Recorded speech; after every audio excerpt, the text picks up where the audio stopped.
retas paralelas cortadas por reta transversal e o teorema de Tales. São dois assuntos importantíssimos. Então vamos a eles. Imagine que você tem duas retas paralelas, ok? E imagine que por essas duas retas paralelas você vai passar uma reta inclinada, que a gente chama de transversal, certo? Suponha que as retas paralelas nós vamos chamar de R e S, e a reta transversal nós vamos chamar de T. Tudo bem? O negócio é o seguinte, como é que você vai saber que elas são paralelas? Bom, ou se eventualmente for dito isso no enunciado de uma questão, as retas R e S são paralelas, ou ainda se houver um símbolo de paralelismo. O R, as duas barrinhas paralelas e a letra S. Ok? Uma coisa ou a outra.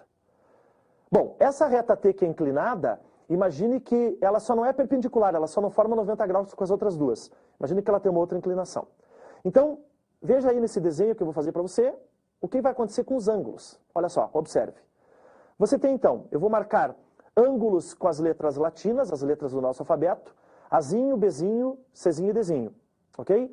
E vou marcar outros 4 ângulos com letras gregas, certo? Alfa, beta, o que mais? Gama e teta. Observe a posição deles. Então, olha só.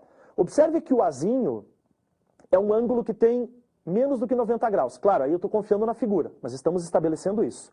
Então, quais os ângulos que têm menos do que 90 graus? O Azinho, o Czinho, quem mais? O Bzinho e o Dzinho.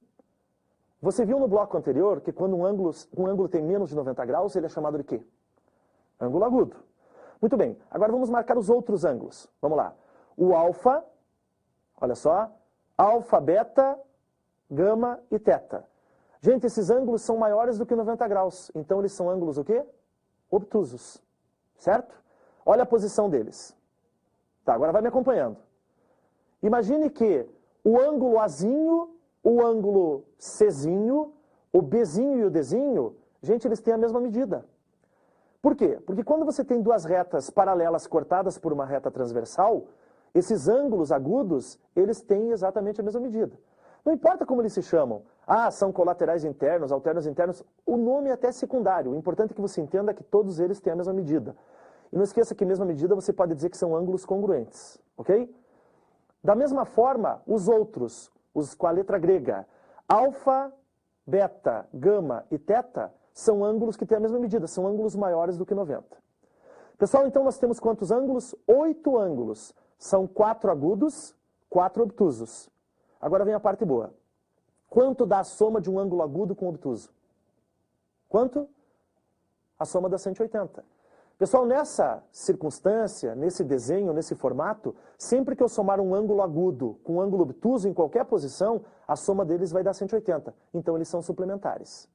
Então o que eu tenho que saber desse desenho assim como linha geral? Que você tem 4 ângulos agudos que são iguais, são congruentes, iguais em medida, e 4 ângulos obtusos que têm a mesma medida, ok? Aliado a isso, você tem que lembrar que a soma de um ângulo agudo com um ângulo obtuso sempre vai dar o quê? Sempre vai dar 180 graus. Tá certo? Bom, agora nós precisamos praticar. Então vamos ao próximo exercício. Vamos lá? Na figura a seguir, as retas R e S são paralelas. A medida do ângulo Y em graus é? Bom, meus amigos, observe então o desenho que vocês têm aí. As retas R e S são paralelas, ok? Isso foi dito pelo enunciado. Olha a reta da esquerda, olha a reta da direita, as duas inclinadas. Você tem a medida X e a medida 5x. E aí embaixo você tem a medida Y e a medida 120. Mas vamos separar essas retas. Olha o próximo desenho.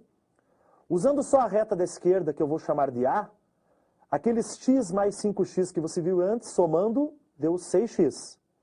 E o 120 permanece ali. Observe que os dois ângulos 6x e 120, eles têm a mesma medida. Por quê? Porque ambos são ângulos obtusos. Se eles têm a mesma medida, igualando 6x igual a 120 e passando 6 dividindo, você encontra que o x é igual a 20 graus.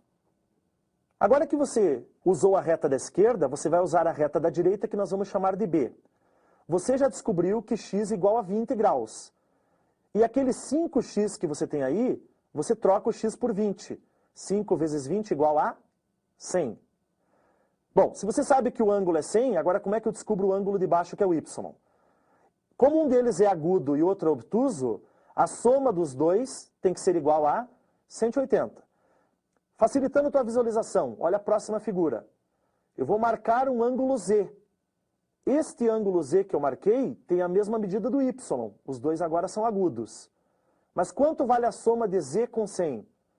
Se você somar 100 mais Z e fizer igual a 180, você vai achar que o Z vale 80. Se você sabe que o Z vale 80, substitua no lugar do Z.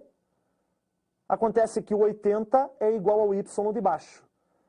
E com isso, pessoal, nós descobrimos que o Y é igual a 80 graus e que o X é igual a 20 graus, como nós desejávamos.